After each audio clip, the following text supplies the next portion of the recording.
Hey, hey, hey, good evening, friends and family, boys and girls around the entire globe and the world.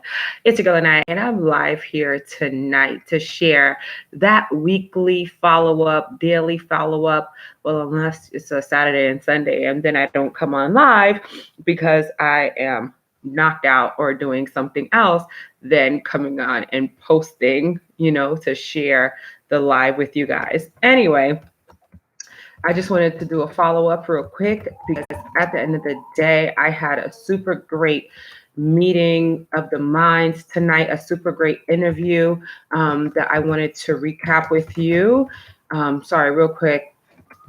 And with that being said, I was so blessed and so touched that, you know me, I have to come back and share those last remarks with you, the information that you can go and follow. And matter of fact, I literally have notes from tonight that I wanted to share with you guys because I feel like not only did we capture such great content, but due to the fact that all of you on YouTube, my friends on YouTube, are not able to check out, the shows and everything like that, unless you do check them out. And I don't know, but you really should tell me something if you do. Either way, I like to come back and share with you what we discussed. So tonight, I had the opportunity and the pleasure of speaking with and interviewing Bishop Asen Phillips. And this man of God is a leader. He is a civil rights man, like a man of stature, and he has fought for us as a people for many years. And in 2020, he actually got the I guess the Trailblazer Award for working with Dr. King from 1958 to I believe 1968, 10 consecutive years. And that was such a beautiful thing for me to, experience by speaking with him, as well as, getting his perspective as to who he is and why he does what he does. And I was correct. It is 1958 to 1968. Thank you very much. And excuse me, allergies and cold and all sorts of weird stuff happening tonight. But that's okay. I'm going to push through this thing because I'm a trailblazer too, like my friend Bishop Asen Phillips. So yeah, so tonight was super amazing. He called in, he shared such great content.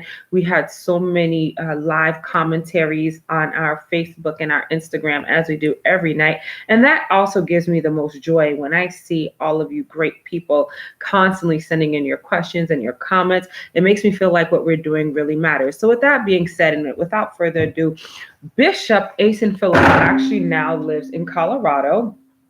Sorry, I'm just like all over the place right now. And this man of God is such a leader. He, not like I said, not only fought with and worked with and did the marches with Dr. King, but interestingly enough and sadly enough, he did witness his own uncle, his very own uncle, get murdered by Klansmen, those white racist bastards that wear white sheets. You guys know who they are, who are so disgusting. And I literally hate them all. But whatever, the guy literally went through hell and he forged through irregardless. And one of the things he said tonight was, talking about the love that we should have for people. I'm a little different because I can't love racist people. I can't love people that literally don't give a damn about my skin tone and about me as a person, but you want to use and abuse me. I don't care to love you. I don't care if you're dead or alive. I don't care what happens to you because you are a sorry piece of crap. And that's really, what I have to say about that. But I'm not going to say, excuse me, again, that what Dr. King and what Asen Phillips, as well as these other great leaders did was wrong, because they figured out that in order for them to get any kind of self-respect in this game, in order for them to attain anything, they had to, I don't want to say bow down to the white man, but they had to play it coy. They had to literally work with and act as if they were apologetic, and they had to act as if, you know, being in the presence of these killers, of these monsters, was not a big deal. In order for them to really see justice, in order for them to really attain any kind of freedom, they had to be smart about it. They couldn't show anger, they couldn't show aggression, because the moment you show aggression to these aggressive bastards, let's be honest, right? What happens is they kill you because you mean nothing to them. Black lives didn't matter then, and Black lives really don't matter now. And I'm just being real. Like, say whatever the hell you want, but this is the truth and this is how I feel. But I will say this, that Dr. King was a brilliant, brilliant man for being able to see this way of their thinking, and then to act as if he had like no emotion. He was kind of like, almost like a painting, almost like, a piece of art. First of all, Dr. King was gorgeous. Let's be realistic. Coretta, you did your thing, boo. But secondly, let's talk about the fact that in every picture, Dr. King was so poised and so natural. It was almost like he was on a mission. He knew what that mission was, and he wasn't going to let anything deter him. That's what happened. He was here for a season, because obviously he didn't live that dang long, but he just knew that he had to make moves. Many of times they were in silent. Other times, there were verbal, cues that he was coming and things of that nature. But the bottom line is this: Dr. King reacted and acted in a way to bring forth unity and harmony. Because the minute the Black man really rose up, like, the Black Panther movement or like Malcolm X, either way, the Black man was going to die. And isn't it ironic that the Black man that stood up for love, peace, harmony, having dreams and things like that, still got killed? People often wonder why I am the way I am. Let's be realistic, okay? This whole premise that we're supposed to love our worst enemies, it doesn't sit well with me. It does not. And the older I get, the more I watch, the more I learn, is the more angry I am. But I'm not angry to fight or to strike anybody, but I'm angry enough to do something about it. So with that being said, let's share some of the notes from tonight's show on the AniYa A show. So one of the first things he said that really captivated my attention was the fact that this man, excuse me, has been in ministry for 64 years. 64 years. That's my age like 3 times. That's me living 3 different, I don't know, 2020. That is a very long time. Like, that is not a short amount of time to be in this ministry thing, to be, excuse me, serving God, to see people hurt around you, to see, people die around you, but you still go on. That is powerful. And then here's the other bomb that Bishop Asen Phillips dropped, where he said he'd been married for 63 years. Lord, if that ain't beautiful, I don't know what is. Nowadays, let me just say it like this. Nowadays, some of these fools be out here like, it's been a week and I think we should get a divorce because I don't like you anymore. And due to the fact that we lived through this coronavirus thing, I really come to know who you are, and I don't feel like we should live under the same roof. But babe, we've been married like a month. It doesn't matter. Your personality and mine does not match anymore. We no longer click. I'm getting an annulment and I'm out. That's what 2020 sounds like nowadays. I'm just saying, they'll shoot the messenger. All right. Now, he's been serving like in different capacities as like vice president and different things of that nature, leading organizations for 40 years. Again, he watched his uncle get killed and murdered and drugged. And you can only imagine what that does to the psyche. But obviously, this man, just like Dr. King, watched his people, because remember, Dr. King's mom was the first one that was murked out in front of him and the family, and that happened at the Ebenezer Original Church right there on Auburn Avenue, right before you get to the real big church. It's the old church, the real Ebenezer, original building. And how it goes was, they were all downstairs or what have you, and Mama King was playing the organ when all of a sudden a mad white man jumps up and starts shooting. Can you imagine? Let's think about that real quick. These crazy white boys been doing this for a number of years. Now, people may be like, well, AniYa, that's racist. No, it's not. White boys are the ones that created machine guns. For what reason? I don't know. They're the ones who utilize them the most. But once, a black man goes out and he fights a fight, or he's out there, shooting a couple people, it's a major problem. But they never look at the machine guns and all those issues, right? I'm just saying. And of course, it's not right for blacks to kill one another either. That's one of the things that we addressed tonight. However, if you think about it, where did they get these asinine ideas anyway to shoot, to buy guns, to fight? But what's interesting and what's damning about black men is you can be like the white boy all you want, but you're not going to get the same treatment. I just watched a video where a white boy stabbed up a whole truck, like was ready to kill the person inside. He had a big butcher knife. There was like 16 police officers around, all white scene, white on white. And they all had their guns drawn. Nobody shot the white boy. The white boy was approaching them. The white boy did not get shot. The white boy started to beat on the car, the police chief's car, and he walked away with getting hit by a car. So the way that they took him down, not by shooting him, not by killing him after the first step, which they would have done to a black man without a knife. I'm just saying. But what's interesting is, you ready for this? Smarties. What's interesting is, in order for him to stop his aggressive behavior, the same police car he was attacking and stabbing up was the same police officer in that car that literally had to run him over a little bit, knock him out, and they were able to tackle him. Again, the white boy lived. Go figure. Go fucking figure. The white boy lived. Ain't that something? Talking about entitlement. I swear on everything. I swear. I wish I was white. The stuff white people get away with. All right. Smarties. I haven't had these in years. Anyway, let's talk about this. Him, aka the Bishop, Asen Phillips, and Dr. King met in 1915 on Asen Phillips' anniversary, wedding anniversary. This man been alive and married for a very long time.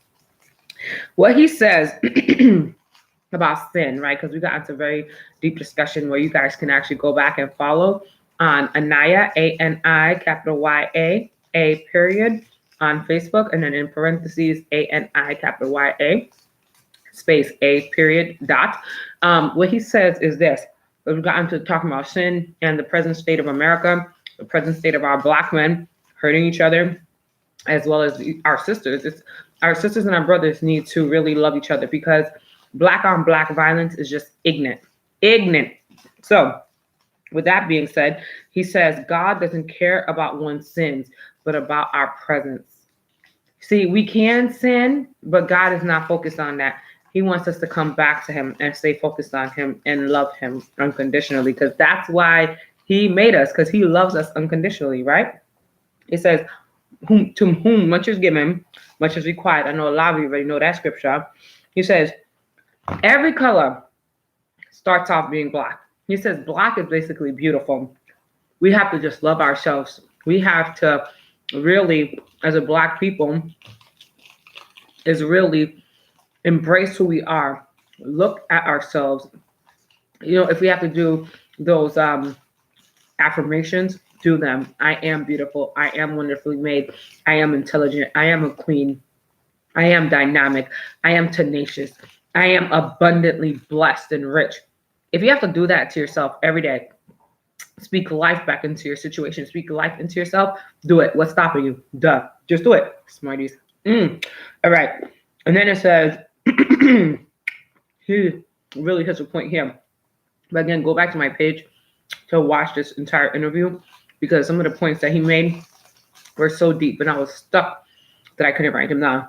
But he says right here, he says, we have a right to be bitter, but I choose to be better. Come on, somebody, testify. We all have a right to be bitter. I often talk about this. As a black people, we've been through hell. No other race has gone through the crap we've gone through. No other race has had to experience and endure the mess, except the American Indian, for sure. People like to argue about Holocaust.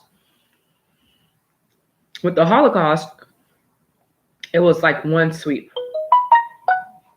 That makes it no better that 6 million plus people were burned alive. I know that makes it absolutely no better. But what I'm saying is, at least it was in 400 years. I'm just saying. At least it was in 400 plus years.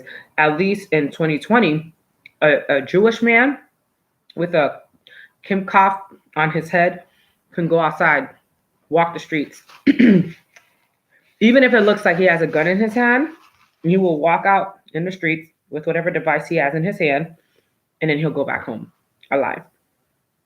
A white Jewish man or woman, for that matter, can go into any facility, rob it, take whatever they want, walk out like nothing has ever happened. These are the differences I like to point out when it comes to Jewish people and Black people. When they see that skin tone, it's automatic. You're white like us. It doesn't matter where you're from. You're white like us. And what happens is the Negro will always be Black like us, dark skinned, melanated, and therefore unrespected, unloved, and treated like shit every time. Moving along, one of the things that he brought up that was super dope was unity, financial unity in our communities. And he brought up Mr. Robert Smith, who happens to live in Colorado, which I did not know. I may need to take a trip to Colorado. Hey, boo. Because Robert Smith, if you don't know him, he's like a multi-gazillionaire. And he is super smart. He's an investor. And he is the same Black man who invested in Morehouse College not too long ago and paid off quite a few college loans. Praise the Lord. That brother got money for days. But guess what? Through his philanthropic giving, he will always receive a lot more, because the more you give is the more you receive. Don't forget it. That's a key. That's a law. Next, we have what you do with what you have. It's all about what you do with what you have. You cannot go into this world with something and complain because you got nothing for your something. If you didn't do anything with that something, what makes you think you're going to get something in return? You have to be able to build. You have to look away from all the foolish things that you see and literally learn that you are your only hero in this superhero book, right? You are your only hero. You're the only one that can save yourself. Like if you're waiting for somebody to save you, you're going to be dead and gone for a very long time. I'm just saying, it's just a fact. People have to be very conscientious as to how they play this game called life. You cannot sit around all day and wait for something to happen, because it's just not going to happen. Faith without works is dead. Thank you. Sorry, my allergies are acting up. He gave us three scriptures. I'm not going to go into detail. You can look them up yourself, or you can follow us on our AniYa A page. 2 Corinthians 4:7, Psalms 23, which is one of our favorites, and then Chronicles 7:14. He said a lot more things, but he wanted us to remember for us to take your tragedy and turn it into triumph. And I think I'm going to close with that, because the whole thing about politics that he discussed and all the other great points that he made, I'm just sick and tired of sharing all of these things that really can impact people when the people don't realize that they can be impacted and that they should do more. So if you are interested in learning more or wanting to know exactly what else the bishop has stated, then you have every right to go and find the information, and you have every right to look into it yourself, and also every right to act. Because in the end, you are your only superhero in this superhero magazine.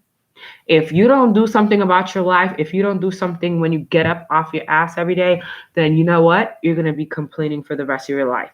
And that, my friend, is not copacetic, and it's not the way your life should be, nor should it end this way. With that being said, I'm exhausted. It's been a long day. It's been a great day, though, so far. As you can see, my phones are still buzzing and beeping. I've gotten phone calls all day. I've had phone conferences. I've been out and about taking care of business because this is what a business person does, right? We want to be as successful as earthly possible. So we go in different directions to attain what we desire. Because guess what?